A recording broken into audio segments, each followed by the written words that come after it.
So, hey, we've reached that time of the year again, guys, where we're at the end of the year, and I have about 50 films that I need to do in a catch-up review, and I don't even have the time to do it all in one video, so I split it into two parts. But in all seriousness, guys, this is something that I have been trying to do for a little while now. As I've said before, there was a period in time where I just wasn't really watching or reviewing anything, so you can understand why there is a lot of films to catch up on. There are just some films that I didn't really have a lot to say about, so I waited to put them in this catch-up review. Some of them I just didn't feel like needed like a proper review, or it was like too late and I wanted to wait for the catch-up review so I could just do it all at once. But also similar to last year, this first part is solely dedicated just to Netflix releases because there were so many of them.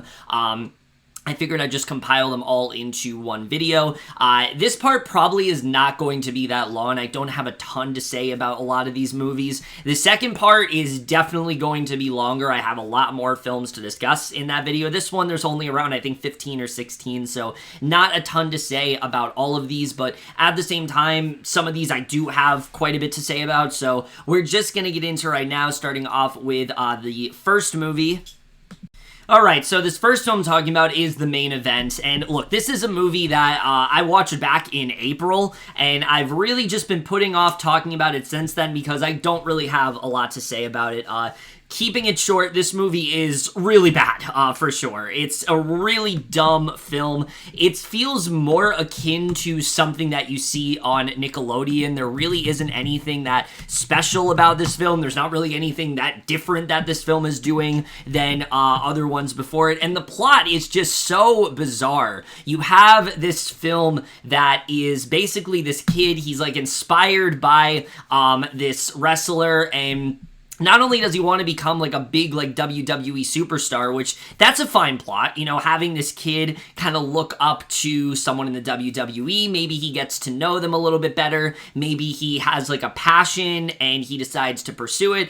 But instead, this film decides to go in this really weird direction where he finds this mask and he puts it on, and it alters his voice completely. He's able to like have this like super strength whenever he puts it on. I don't know. This film is just really weird. It's also very unfunny. It's one of those films where practically every single thing about it feels like a cartoon, but it's live action, so it's weird. The wrestlers especially, like the things that they do, the different moves, it's just, you watch it and you're like, that's not practical. That can't happen, right? Like, I know there's some wrestlers who do some pretty crazy things. I have like some friends that are fans of wrestling, so like I'm aware that there are some pretty crazy, people out there that are able to do things with their body that I can't and are beyond comprehension to me as to how they can.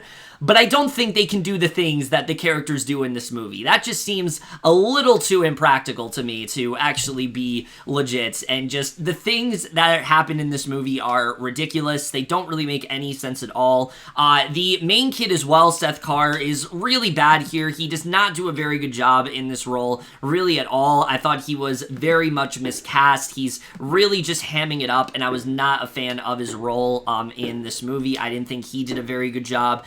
Adam Pally, I've talked about this before. You put him in anything, and I'm not a fan of him. I don't find him funny. I don't find him entertaining. He just really annoys me, and I don't like what he really ends up doing in this film. Ken Marino basically goes in the direction that you expect him to go. You look at Ken Marino, you're like, okay, I know what he's probably going to do, and yeah, that's really all he does in this movie. There really isn't anything that special to him. I will say Tachina Arnold is not bad here. She does a good job at playing the main kid's mother. I definitely did like her in this movie. There's a good arc where you get to see a little bit more of like what happened to his father and things like that, and I think they dived into that pretty well. But like, other than that, I just found this to be a really dumb film. I don't understand why Netflix releases films like this sometimes. I really don't understand it. I also don't understand how you look at the writers in this movie. Like, I was looking at the credits. One of the people who did this movie wrote Klaus, of all things. things. And like, I don't know how this ended up happening, but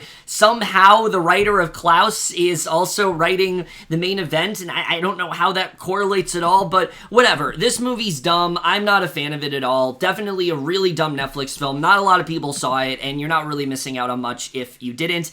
D for the main event. Really dumb film for sure. Definitely not really worth your time at all.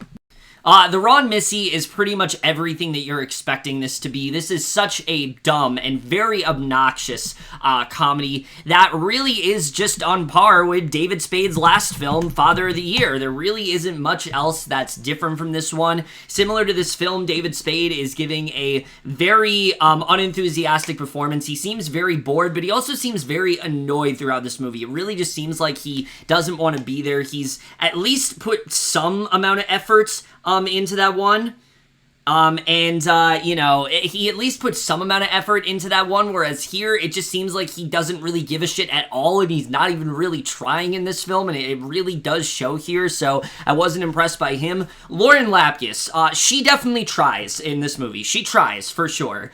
But there's only so much that she can do, and it really does not work as a result. In fact, I think she might be trying a little bit too much, because this character that she's playing of Missy is just so annoying, and she's also just so vile. Like, the things that she makes David Spade's character Tim do are insane. There's a whole scene with, like, this shark, and what she makes him do with it, it's just crazy. She's downright psychotic at points, but you know where this is gonna go. You know that he's going to like this one girl, and then she's not gonna be everything that he hoped she was, and so he's gonna pine for Missy, but it all feels so forced. You don't understand why he would like this girl. You don't understand why they'd have this connection, especially with the way that she treats him in the, you know, in the first, like, 2 acts of this film. When they start to get closer, you don't really understand why they would, and I don't think they do a very good job with that. But then, just factoring in the story itself, where it ends up going, I mean, one, it's just really boring. Nothing about this story is interesting,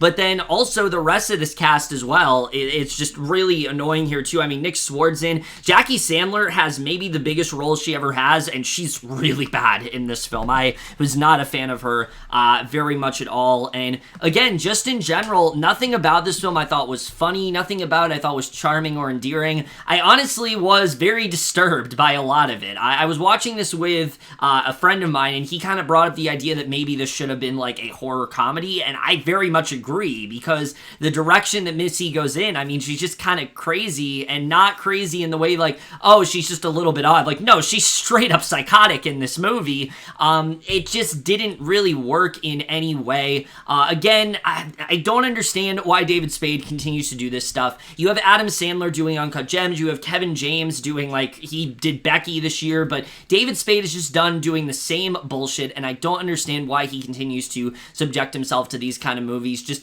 everything about this is what you're expecting. It's a really dumb comedy. It's not worth watching at all. Definitely one of the worst of the year. A D- for the Raw Missy. Really bad for sure.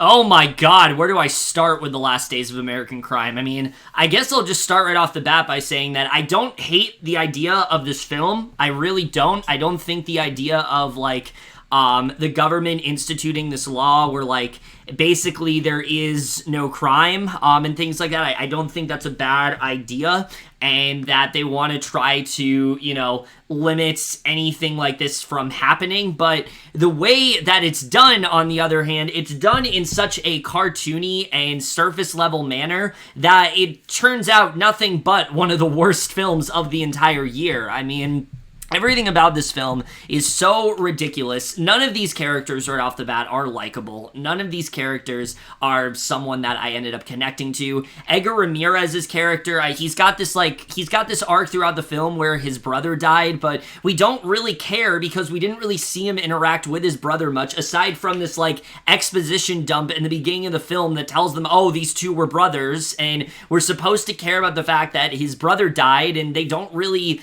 ever come back to to, aside from the fact that his brother died. They don't talk about like good memories they had or anything like that, so that's not interesting. But then you also have Michael Pitt in this film, who, holy shit, Michael Pitt is on another level of terrible in this movie. And look, I've enjoyed him in some things I've seen him in, but here, I don't know what happened, but he is giving such a terrible performance in this movie. The whole film, he's just kind of going like this, and he's just kind of talking like this throughout the whole movie, and he sounds very unenthused with everything that he's doing, and it's like, that gets old so fast. And the second I saw him, like, surely this character is gonna die soon, right? Like, he's not gonna be here that long. No, he is the second main character of this movie, and he's so bad. It's easily one of the worst characters of the entire year. It's easily one of the worst performances of the entire year, and he definitely brings this down. And the chemistry between him and Edgar Ramirez, it's not there at all. You don't feel that these two care about each other. You wonder why these two are even working together, because they're butting heads constantly,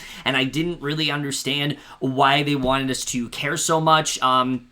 Anna Brewster as well really just kind of feels like a sex symbol in this movie. They don't really do much of anything with her other than she has these elongated sex scenes with like either Edgar Ramirez or Michael Pitt, and they go on forever. She gets some moments to like kick ass, but like other than that, they don't really do much of anything with her. And it kind of reminds me of like Michael Bay, where he just constantly like objectifies women. That's kind of what Anna Brewster is doing in this movie. They're not really doing much of anything with her. And so again, those three don't really do much at all. The plot as well is just so uninteresting. I don't care about anything that's going on here. I don't care about the way that this film, that they're trying to like regulate this or like stop this from being a thing, because I don't care enough about them. But then also just what this film is dealing with, it feels very immoral, especially the fact that it came out literally right when the George Floyd protests were going on. It's really poorly timed in that way, and definitely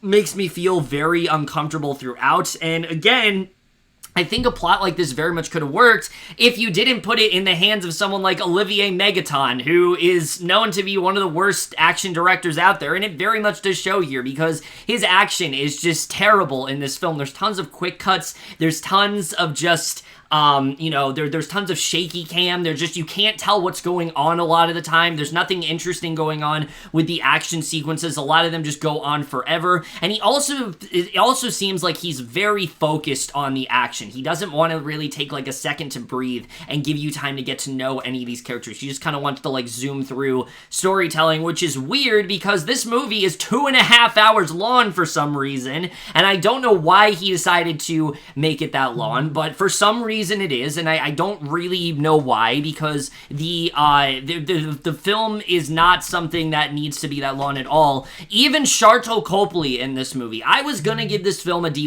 thinking that Sharlto Copley would give a good performance, but even he is terrible here. He's giving this like horrible American accent that's so unconvincing. It's not good at all. There really is nothing good about this movie. The direction that this film goes as well, the twist in this film, it's so fucking predictable.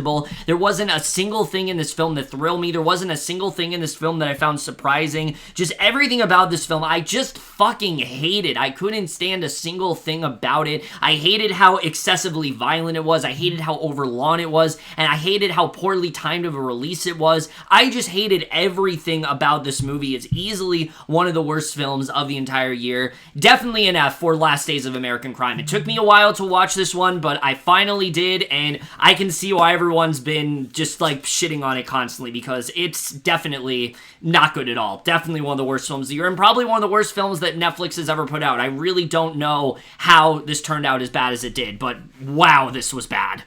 Switching gears entirely, though, we go from a very insensitive and very poorly timed film to probably one of the most well-timed films of the entire year. Da 5 Bloods is a film that I just absolutely adore in every way.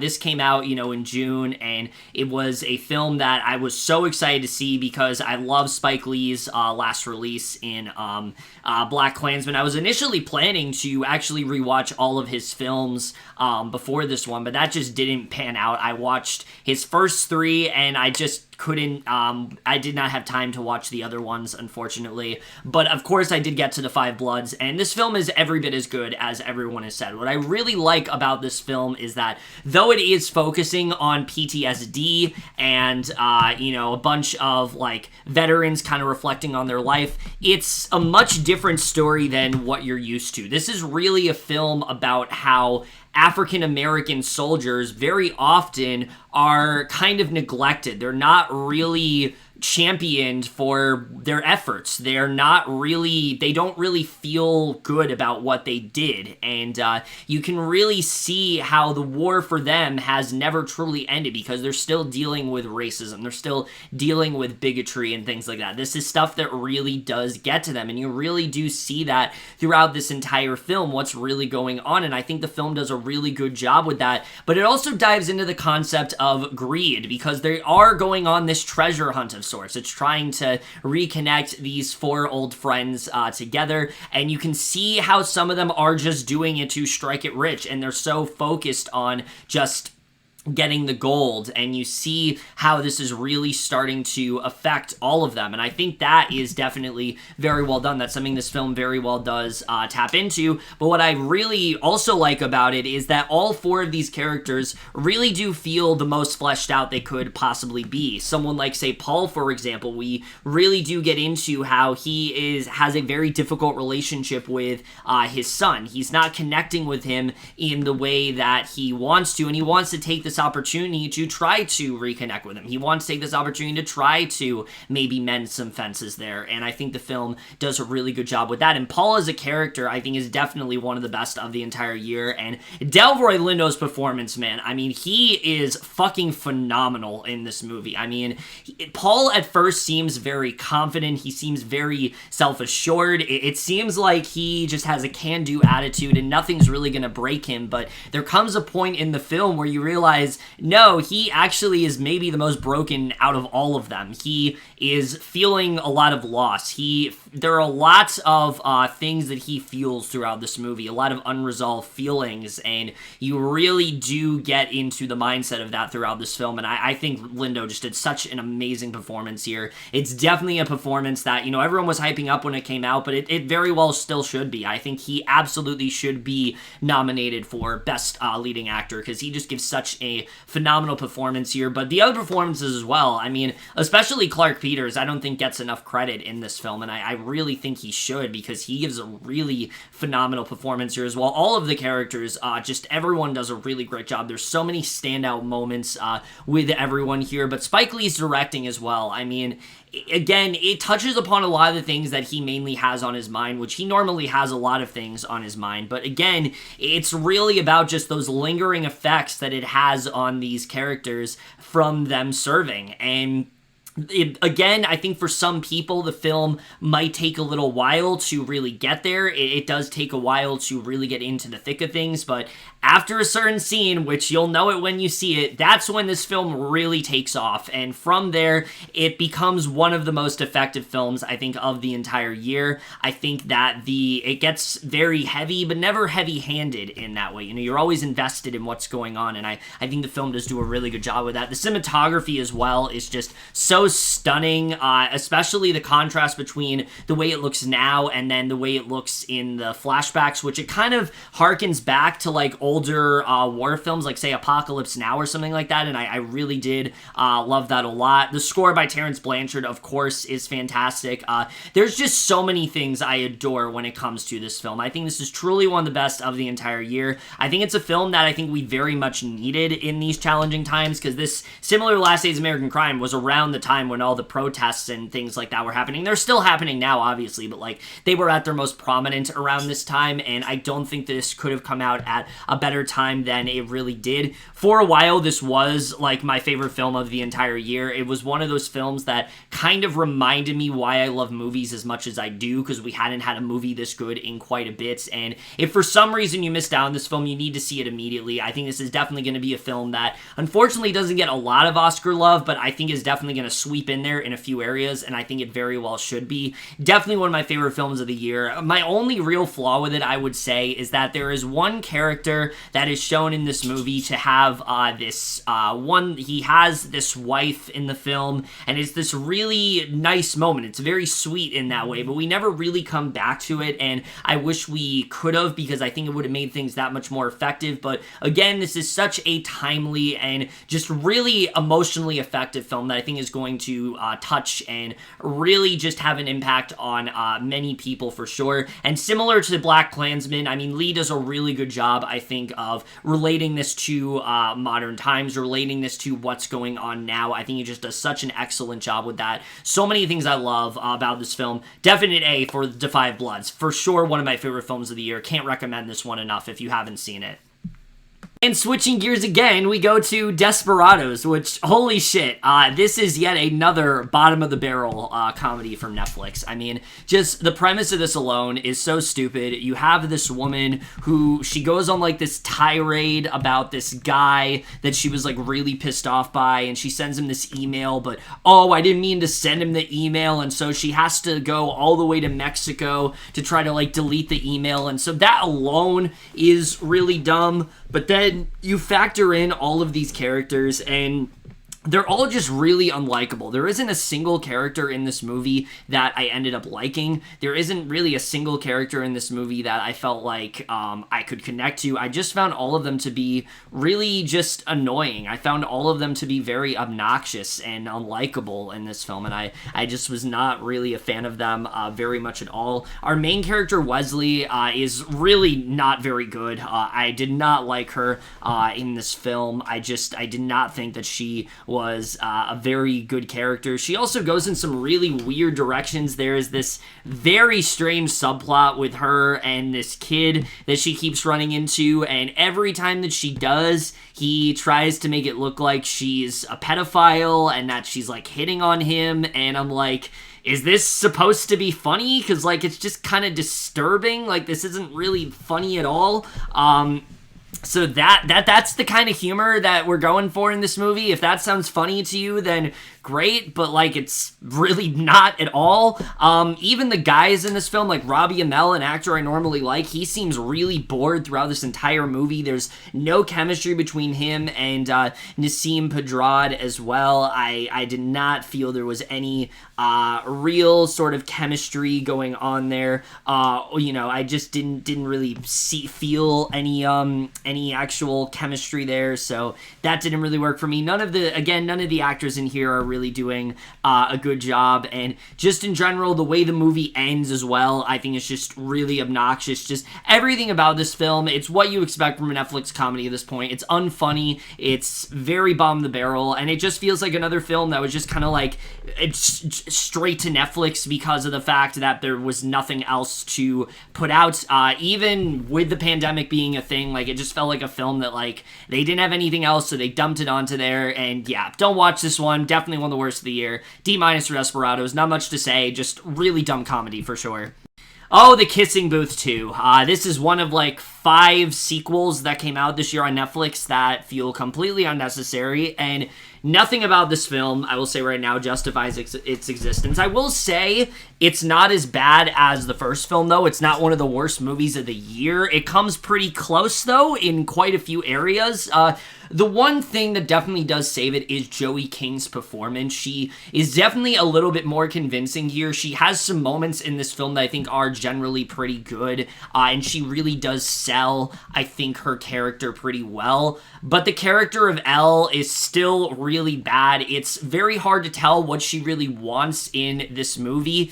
They also do an even worse job, I think, of really selling her relationship with Noah. I mean, at no point in this movie do you understand why these two would like each other, why these two would want anything to do with each other, because Noah, throughout this film, he's off at college, and the whole film, he's generally contemplating whether or not he wants to cheat on Elle. There's this girl, played by Maisie Richard Sellers, who he starts to take an interest in for some reason, and like, he thinks about possibly cheating on her, and I'm just like, this guy is like not worth it. Like, I don't know why Elle continues to be with this guy. I just didn't really understand it at all. Meanwhile, you have this other guy, Taylor Perez, that comes in the picture, and he's way better than Noah is. I mean, he's way more genuine. He seems to care about Elle. He's actually a good guy. He's not going to cheat on her. And you think, okay, maybe the film is trying to sell that Elle should be with Marco, and maybe these two would be a better couple. And you think maybe that's going to go somewhere, but it really doesn't. And so that was very confusing to me. I didn't really understand why they decided to really focus on that at all. Meanwhile, you have the character of Lee, who throughout this entire film, he's having relationship problems with Rachel, you know, that girl that he briefly got together with in the first one. I forgot that they were a thing, but this film really tries to, like, hammer that home that, like, yeah, these two are a thing, yeah, these two are together, but they're having a lot of relationship issues because, like, Elle is everywhere with them, and she's kind of third-wheeling, and Rachel's concerned that Lee still has feelings for Elle, and it's just like, I really just don't care about any of this. And so you got that going on, and the actress playing Rachel, Megan Yeun, is fucking terrible in this movie. Every single emotion that she sells, it's still so disingenuous, and that's the same for a lot of the characters here. Like, Joel Courtney is still really bad. Jacob Elordi is a little bit better, but he's still kind of robotic at times. A lot of just L, like a lot of just very robotic sort of, you know, feeling to him, and there just really isn't a lot of emotion from him throughout the movie. He's very robotic in this way. He's still kind of doing that throughout the entire film, just like the first movie. But that's not even my biggest problem with this film. My biggest problem with this film, for sure, is that you haven't been able to tell. This film doesn't really have, like, a central plot. It's essentially just a series of subplots. That's really what this film is. It's a series of subplots, all of which are kind of disconnected, but then the film, like, tries to connect them, and it doesn't really work at all.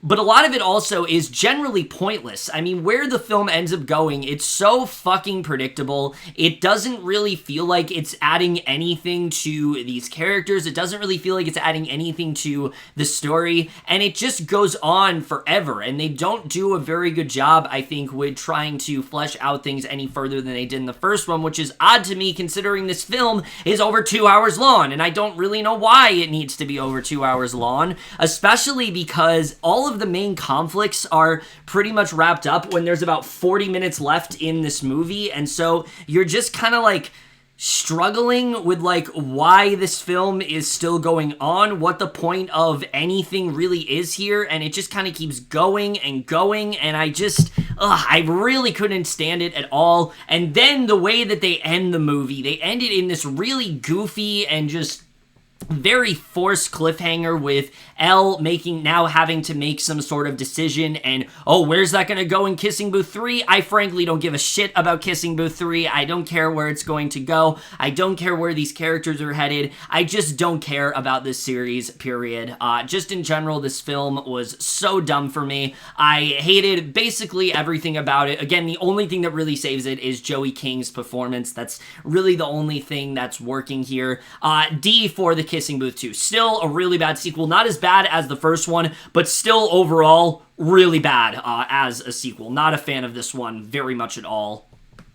Animal Crackers. To be honest with you, this is a film that I watched in July, and I don't really remember much of it at all. I remember that it wasn't as bad as I expected it to be. I remember that the central plot was one that I thought could be really dumb, with like this family having this box of animal crackers, and like if it ends up like they end up taking the shape of like that animal. It sounded like a really dumb idea, but it honestly almost kind of works, and I think they did a good job with that. I remember the performances, especially Emily Blunt and John Krasinski, like not being that bad. Like they really did kind of carry the film, and I think they did a good job with that overall, and that's definitely something that helped the film for me.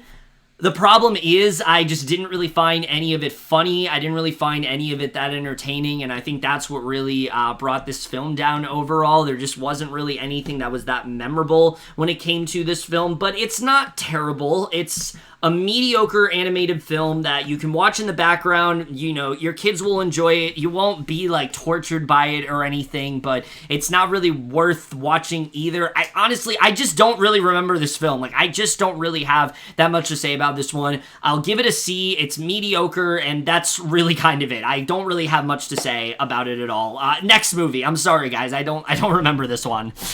Now, this was one of the ones that I really wanted to do a longer review on, but I just didn't really get the chance. The Devil All the Time. This film I really loved quite a bit. I think this is a film that definitely is a very hard watch, because this is a film where there really is no hope throughout the entire thing. It's very depressing. It's very sad. There are a lot of just really really hard stuff to watch in this movie, and I can totally understand why someone wouldn't like that. But for me, I think it's telling a story very well about this ongoing cycle of misery, but also of evil, and an ongoing cycle of, you know, going into, you know, basically an ongoing cycle of choosing violence over peace. And that's a big part of what this film really is. You know, we're following different generations of this family or people that live in this town, and they all kind of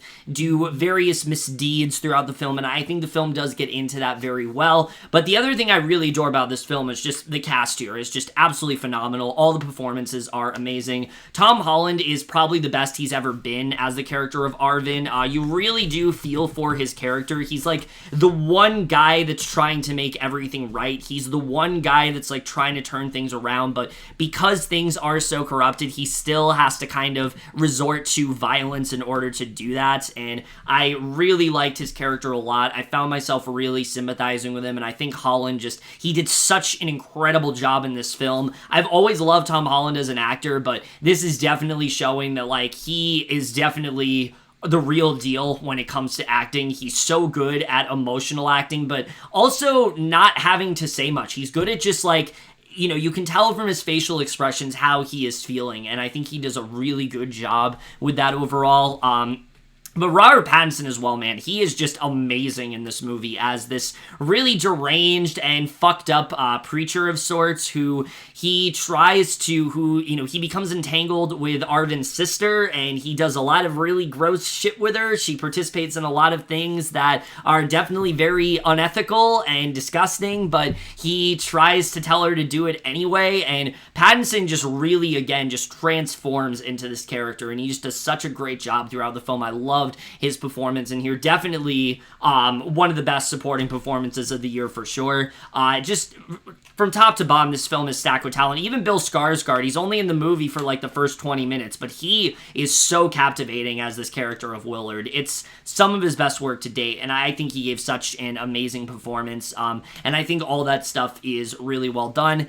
I would say in terms of flaws, I think that it took a while for me to fully get invested into this story. The first 20 minutes or so, it just feels very messily handled. We're zooming through a lot of events. It feels like we're not really given time to live in this environment. We're not really given time to live with these characters, and it feels like they're just kind of going through tragic situation after tragic situation, and I wish they could have maybe spent a little bit more time in fully diving into that, because once we get with Arvin, they do a really good job, I think, of showing his story and really taking the time to get us to care about what he's going through. But the first 20 minutes, it definitely was a little bit rough for me. Also, Sebastian Stan's character, I really wasn't too crazy about. I understood why he needed to be there. I did, but I thought his character overall was very lackluster. I didn't really feel like they did much of anything with him. And as much as I cared for Riley Keough and Jason Clarke, which they're really playing this, like, very strange and out there couple. I don't want to say too much of what they are because it involves spoilers, but they definitely are not your average couple for sure. I felt like we could have gotten a little bit more with them. It felt like even their story was a little bit rushed, and I wish they could have spent a bit more time with that overall. But again, there's so much that I do enjoy about this film. I think it's so well acted. I think the third act especially is absolutely phenomenal. It goes in so many just amazing directions, and I really liked where they end up going with that. I like the way all the stories did end up connecting in that way. I think Antonio Campo's directing, it's such a fearless sort of directing. He's very relentless with his approach, but it never feels like he's doing too much. It feels like it's the right type of tone for the story, and I think he overall did a really good job with that. Also, the music in this film is amazing. It's very, melancholy, but it's definitely the right fit for this film. I think Danny Benze and Sonder Gerarians, they're just such a great musical score in this film. It's one that I've listened to a lot. Even, having seen the film, for a while, I just think the score is just such a consistent element when it comes to this film. I also really like the way the ending was done for this film, too. It's kind of open-ended where, you don't really know how things are going to wrap up, and it really did work, I think, for the character that it involved. I think they did a really good job with that. So, yeah, I definitely enjoyed this one a lot. Definitely one of the, I think, more overlooked releases this year. I feel like people talked about it when it came out, and then not really. Once it came out, people just didn't really talk about it much after, but I definitely give this one a B+. I think this is a really effective film, and I definitely would recommend this one for sure. So B+ for Devil All the Time. Enola Holmes, this one really surprised me. I was expecting for this to be a film that had a really fun trailer, but then turned out to be disappointing, and it actually was the opposite. I think the film was actually better than the trailer promised, because I think this is one of the few Netflix films that is trying to build a franchise and actually did a really good job, I think, of, doing so. It did enough to actually warrant a franchise, and I think the best thing that it does is have such a likable lead in Enola Holmes. I mean, Millie Bobby Brown just does such a great job playing this character. She never tries to overstate this character. It's never one of those things where they're really trying to, shove her down your throat, and it doesn't feel like they're trying to make her, better than Sherlock. A lot of these sort of gender reversal portrayals, they tend to do that, and they don't really do that with this film. You get the sense that Enola just kind of feels like she's in her brother's shadow. She doesn't really have much of a purpose in that way, and throughout the film, she starts to realize what her purpose really is. It's also being a detective, and I think the film really builds to that arc very well, and like I said, I think Millie Bobby Brown just does such a great job as this character. She's so much fun in the role. She's so likable, and I really can't think of anyone better to play this role. Similar with Henry Cavill, who is just such a good Sherlock Holmes. He's not in the movie a lot, but I think he's definitely in it enough. You get the sense of who he is, that he really does want the best for his sister. He doesn't really feel like she should be doing this on her own, and I thought overall he was just really great. Sam Claflin as well, I definitely really liked in the film for sure, but I'd say the big surprise to me was Louis Partridge, who plays this character Tewksbury. I enjoyed his character a lot. They don't really show him a lot in the trailers and things like that, but the bond that he has with Enola is definitely one of the best of the entire film. I think these two worked very well together, and I definitely hope we see him more in future installments, because he definitely is a big standout throughout this entire film, and I liked what they ended up doing with him, and so I think that worked very well. The film was also very funny. There's a lot of moments that definitely had me laughing throughout, but the other thing is the action is so good here. There are a lot of really thrilling action moments. There's this train sequence especially. It's about 40 minutes into the film, and I was so riveted with the way that it was done, and I thought they just did such a great job when it came to the action sequences. This film knows what you really want in that way. It's a film that really is trying to show,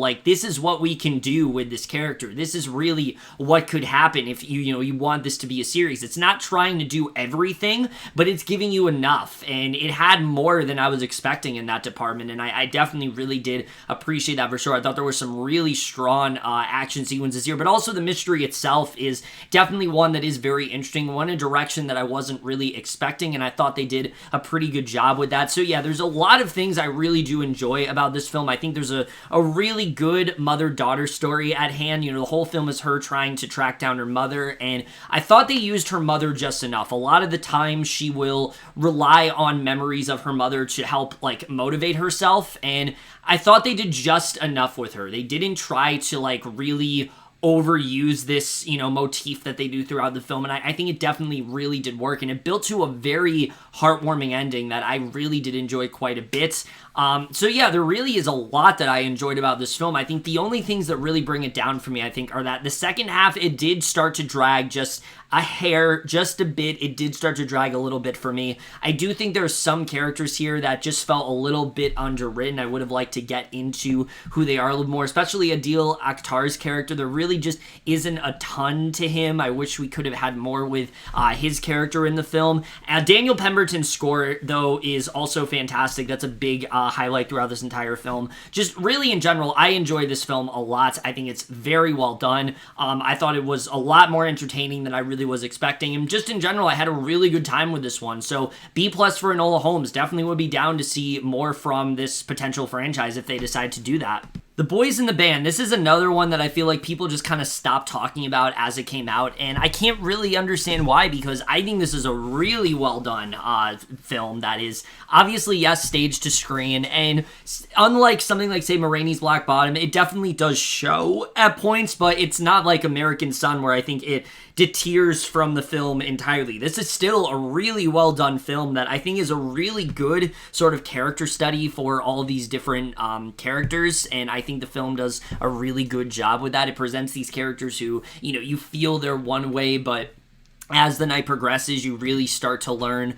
more and more about them, and so many amazing performances just throughout this entire film. Jim Parsons, I think, is like perfectly cast here. It's probably the best performance I've ever seen from him playing this character of Michael, someone who he seems like he's very assured of himself, but you can tell that there's a lot of hidden demons that he hasn't really gotten to express, and as the night goes on, he really does get to do that, and I really loved his performance here. It's very restrained, but it's one that really does work for him, and I really liked what he ended up doing in this film. Andrew Rannells as well is fucking amazing here. I loved his performance in this movie. His whole subplot that he had with his boyfriend, I thought was really well done. I really appreciated it a lot. I thought it really did work for this film, and definitely was one of the big highlights of it for me. I think that him and Duke Watkins, obviously they have good chemistry because they are together in real life, but especially in this film, I thought they worked very well together, and I really did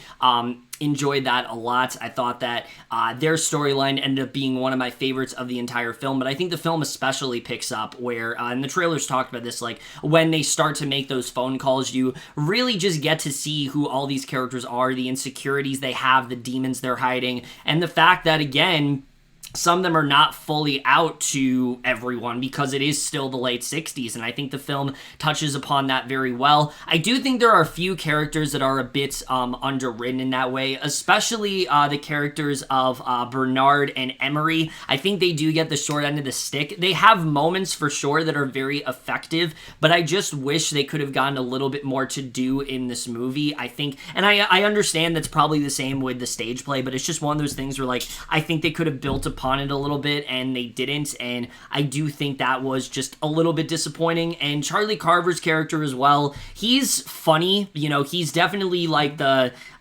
he's like the stripper that is very confused throughout the movie. He doesn't really understand a lot of what's going on, and a lot of the time he's very dense in that way, but he doesn't really do much else besides that, and I wish they could have done a little bit more with his character overall. I think that would have definitely helped the film, but there's a lot of things that definitely do work very well here. I think the ending especially is also very effective. The way that the film really does wrap up here, you see where all these characters are in their lives. They're all in very different places, and even the character of Alan, this Michael's former roommate, who throughout the whole film we don't know if he actually is as straight as he comes across. I think even his character is really well written too, and I like the way they ended things off with him. This just overall is a really well written film that I think definitely is worth checking out for sure. I think Joe Mantello's directing, he did a really good job of adapting this from stage to screen. There are some moments, particularly with Zachary Quinto's character, where things get a little too stagey, but I think overall it definitely feels pretty grounded throughout, and I think this is definitely a film worth watching. So B+ for Boys in the Band. Really great film. Wish that it got a little bit more love than it ended up getting, but definitely worth watching for sure. So out of all the films that are on this list, I feel like the 40-year-old version is the one that just isn't getting enough loved. I feel like this is the most overlooked film on this entire list, and it's very unfortunate because I think it's definitely one of the most relatable for sure. I mean, this whole story of this woman who, you know, her entire life she has been a playwright. She's kind of been struggling, and she's finally getting to a point where she is being accepted. People actually are respecting her vision, but she doesn't really like the type of stuff that she's making. She doesn't really feel like she's expressing herself in the way that she wants to, and, you know, I think what could be passed off as a midlife crisis, we very quickly see it's just she's kind of realizing that she's moving into a different phase of her life, and I think that's very relatable for a lot of people. You know, there are points in our life where we constantly are like focusing on this one passion, and this is everything that we focus our entire lives on. We build our livelihood off of it. We really think this is what we need to succeed, but then we realize halfway through, wait, this is actually not what we want, and we want to shift it to a different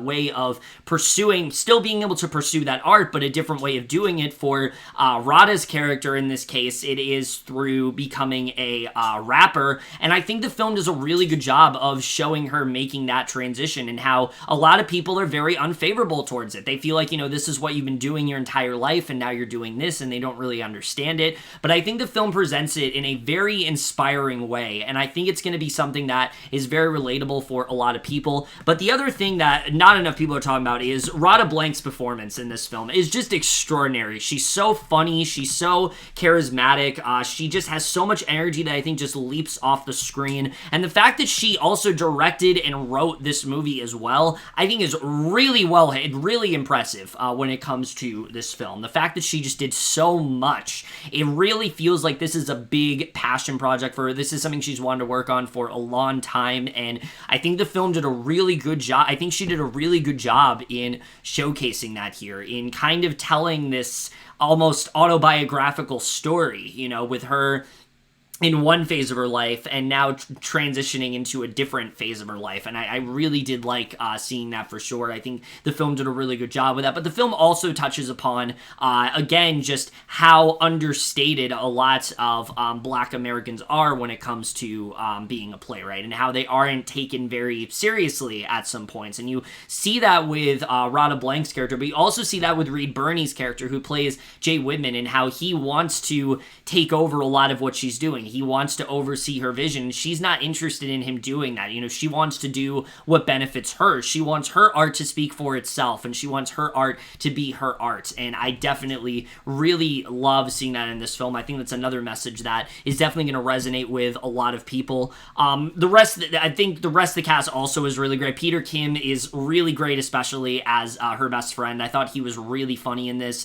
My only real issue, I would say, with this film is Oswin Benjamin's character, D. It's not that I didn't like him, it's that in the third act of the film, we spend a lot of time on him and Radha's relationship, and I just did not feel was as interesting as everything else that was going on. Everything else I found to be so interesting. I found it to be a really relatable and fun journey, and I just felt that Dee's storyline here just kind of detracted from the story a bit, and I wasn't as into that. But like, aside from that, I think this is definitely a must-see for sure. I really wish more people talked about this one. I love the black and white cinematography as well. I think it really does work for this film, and just in general, I really adored this one a lot.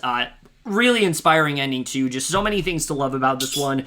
Definite A- for 40-year-old version. Like I said, definitely, I think one of the most overlooked films of the year. Really wish more people had seen this one, because I think it's definitely something very special for sure. Trial of Chicago 7, I mean, what can I say here that hasn't already been said? I mean, this has been one of the most, I think, widely touted films of the entire year.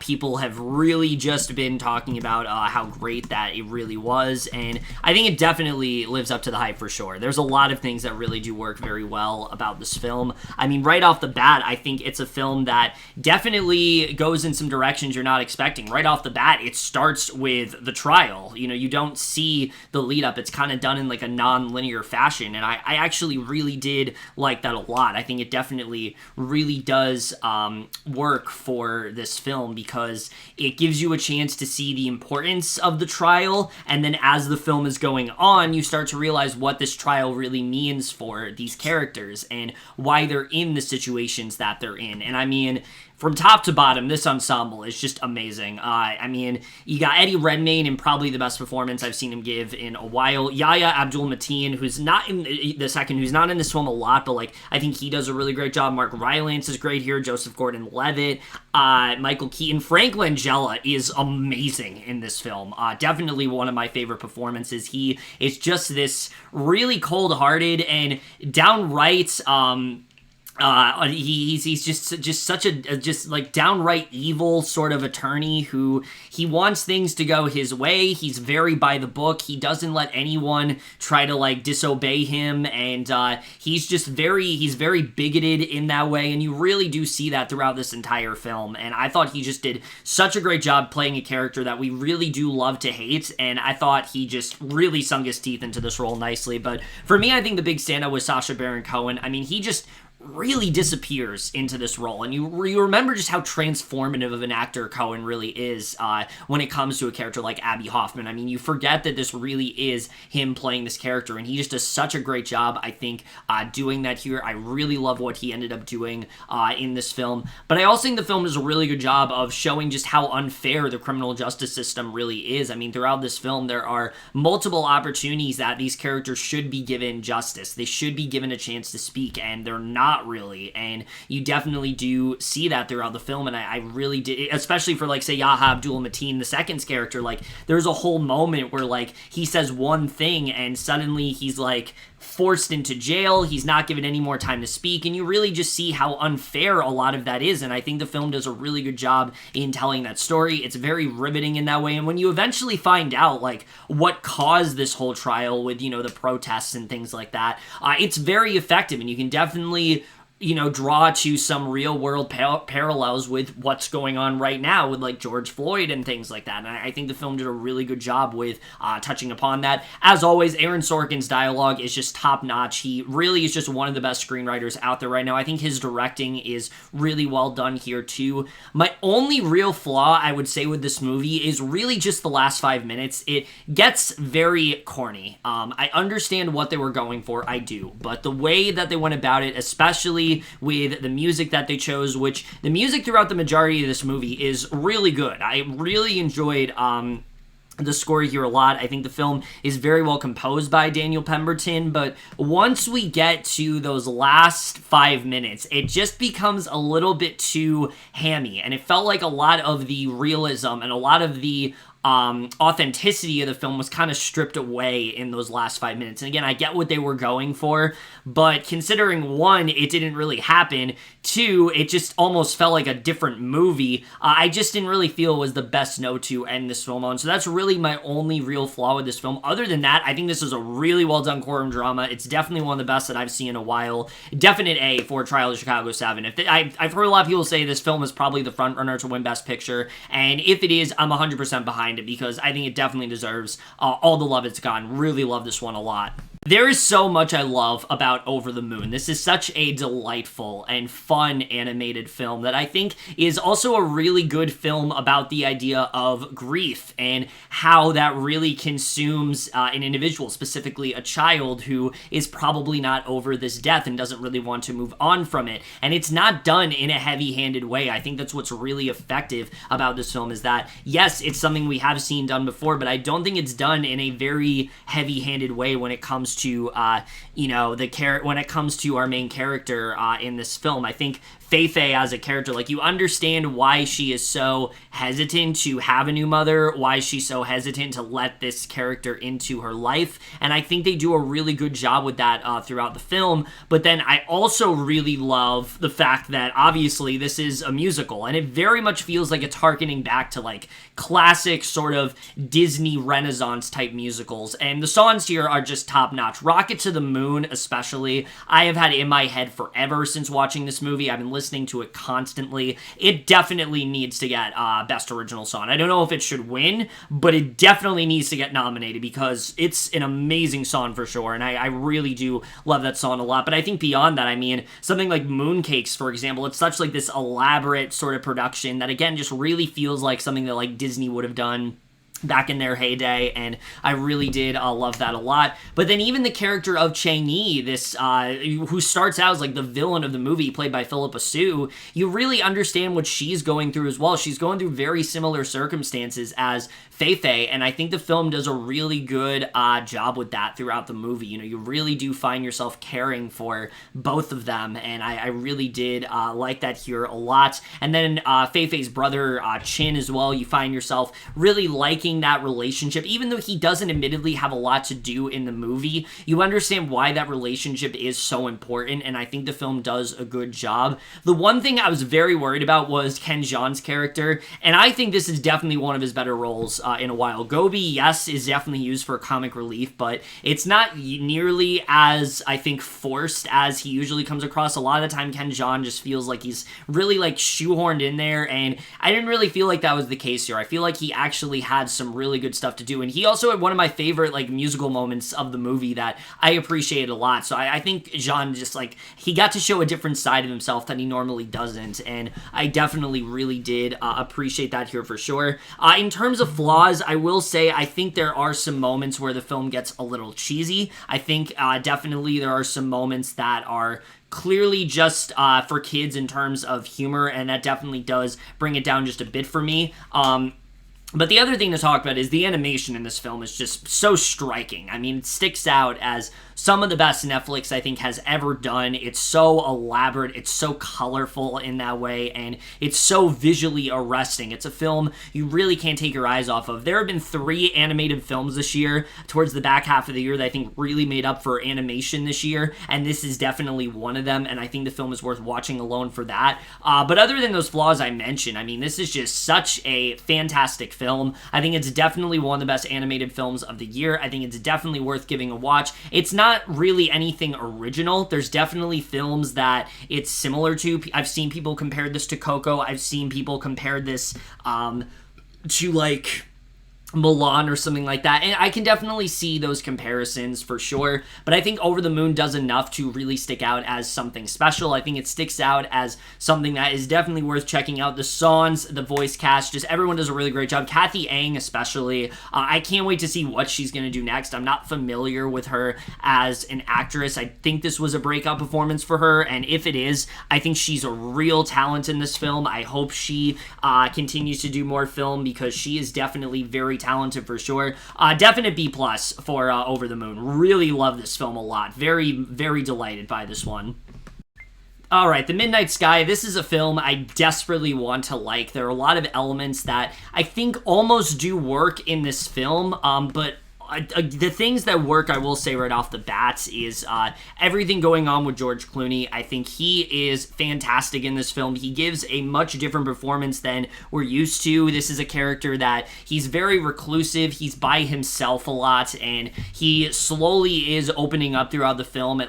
He has got this really like haunted past, and you really do get to see it. And I think Clooney does a very good job at portraying that throughout the film. And the bond that he develops with the little girl as well, played by Kaylin Springhall, is really well done. You really find yourself caring for this relationship. You know, she doesn't talk much at all, but she doesn't talk, period. And you really do feel, though, the bond that they're developing, and it's definitely one of my favorite parts of the film. And his whole storyline of, you know, trying to save this crew, but also trying to survive in this, in this situation where pretty much all of Earth's population has this endless amount of radiation. I think all of that stuff is very well done. The film is also very much like a visual splendor. There are so many just amazing visuals going on here, and I think that's definitely one of the best parts of the film.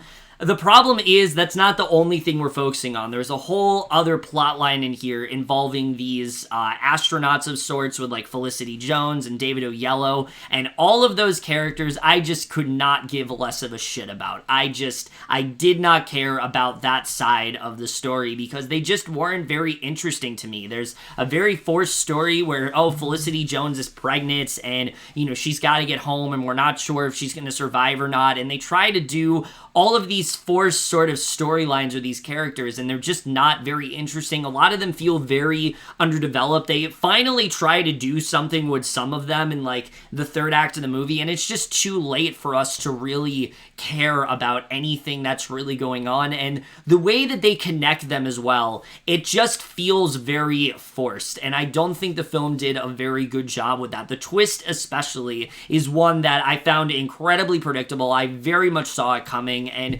nothing about it shocked or thrilled me. It really felt like something that we have seen before, and I think they could have done a much better job with that for sure. So I think that definitely did bring the film down. And again, that's the thing that really does hurt this film for me, is that if the whole film focused on George Clooney and his trouble, and even with him, like, I didn't care about the flashbacks that were going on with him. I thought those were like very heavy-handed and cheesy, but like everything going on with him in the present day and the little girl, that I enjoyed. Everything else I just found to be very dull and boring, and it just really started to lose me as the film went on. Again, visuals great. Alexander Desplat's score, of course, is great too. He always delivers in terms of music here, but just overall, this film really didn't do much for me. It feels like yet another sci-fi film on Netflix that is incredibly generic, isn't really anything that special. It's the space movie that we get every single year that has great visuals, but that's really kind of it. There just really isn't anything that's special about this film. There, half of it I definitely do enjoy. Like I said, I like the stuff with George Clooney, but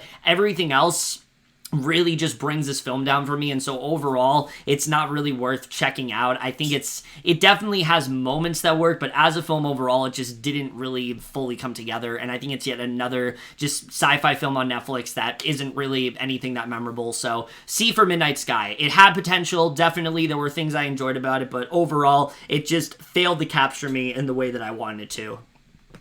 And this last one I'm talking about is Robert Rodriguez's new film, We Can Be Heroes. And look, I will say this right now. This film is very dumb, but I feel like that's to be expected. Like, Spy Kids, Shark Boy and Lava Girl, they were never high art. Shark Boy and Lava Girl is one of my favorite guilty pleasures of all time. It's such a stupid film that I love just laughing at, but it's also very creative. And the thing about this film is that it definitely has moments that are really good. Like, a lot of the powers that I think these kids have are actually really creative. One of them is just like a rewind and fast forward. One of them is like she sings and it can like help them like fly and things like that. I think that's a really interesting ability. One of them is able to like be able to help them just by like drawing things on her like iPad, and I think that's a really interesting ability. So there definitely are some good ideas in this film. There's even one kid that I fucking loved. He's like the he's able to make all these faces and like transform into anyone, and I think that's just he was easily the standout of the movie for me. I thought he was just a lot of fun here, and he was very snarky and like always had like a great like comedic remark in that way, and I really enjoyed his character. But the problem is with this film is that a lot of it just doesn't really make a lot of sense, and it's also apparent to me that the child actors are just not very good here at all. None of them really are that great, minus the kid I just mentioned. They're not really that great here at all, and even the actors that we like in this film are not really serviced all that well, I don't feel like, especially when it comes to Pedro Pascal. I normally love him, but here he just does not really seem into this movie at all, and it very much does show. Taylor Dooley, who was, you know, the whole film is teased as like the sequel to Shark Boy and Lava Girl, it's really not. There's not a lot going on there. You do see Lava Girl, but she doesn't really have a lot to do. It's more her daughter Guppy that gets a lot of the focus, and I wish they would have done more with her. And also, even the main girl in this film, Missy Moreno, she's not really that interesting of a character. They don't really do much with her. She's the only one one that doesn't have powers, and so you can understand that she just isn't really that interesting in this film. Christian Slater is utterly wasted here. There's not really much for him to do either. Boyd Holbrook, he just seems very, like, confused throughout a lot of it, and so that doesn't really work. It's clear that also Haley Reinhart is only here because she's able to sing, and they needed someone that could sing in this movie. But here's the thing. All of these things I'm talking about, very few of them actually bother me in this film. In fact, most of this film I just had a really good time with because it's so stupid to the point where I just laughed at it and had fun because it just is ridiculous. And so much of it, again, is just so nonsensical and stupid. But I feel like Rodriguez knows that. Like, he's not taking this too seriously. He has that passion in there. And I do wish that he had a bigger budget. I do wish that he would get more competent actors, but overall, I still had a really good time with this film. I think there are a lot of things that do actually really work. There was a lot of gags here that actually really did get me in terms of the laughs, and some of them were intentional. A lot of them were not, but a good amount of them were, and I think that definitely does work with this film.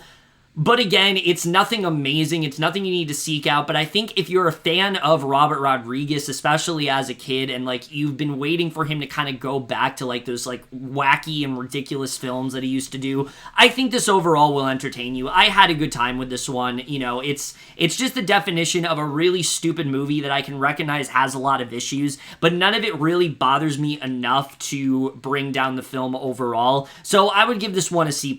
It's a film that I would definitely watch again in a heartbeat. It's not that great, but it definitely is a lot. It's definitely a film that I had a lot of fun with and overall would recommend watching. And with that, guys, that is it for this part, at least. I do still have, like I said, a second part left to go when it comes to catch-up reviews. There's a lot more films to talk about in that one, so I'm excited to dive into that for sure. But other than that, guys, that's it for this first part.